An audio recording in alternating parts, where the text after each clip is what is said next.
প্রথমে এই ভিডিওটা দেখি তারপরে ফানি কমেন্টস গুলো পড়বো। Let's go. নাগেন্দ্রনাথ ঠাকুর বলেছেন, যে তোমার পিছনে লাগবে সে সবসময় তোমার পিছনে থেকে তোমার পাদের গন্ধই শুকবে, কখনো সে তোমার সামনের কিছু ছিঁড়তে পারবে না।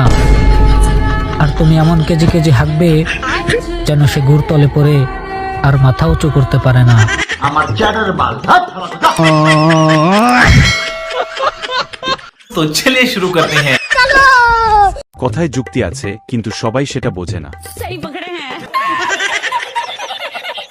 রবীন্দ্রনাথ ঠাকুরের দিন শেষ, হাগেন্দ্রনাথ ঠাকুরের বাংলাদেশ। এই কথা শুনে আমি হাঁকতে হাঁকতে শেষ। तोबा तोबा तोबा, थारा मूड खराब कर दी। এইটা আমি আবার কখন কইলাম?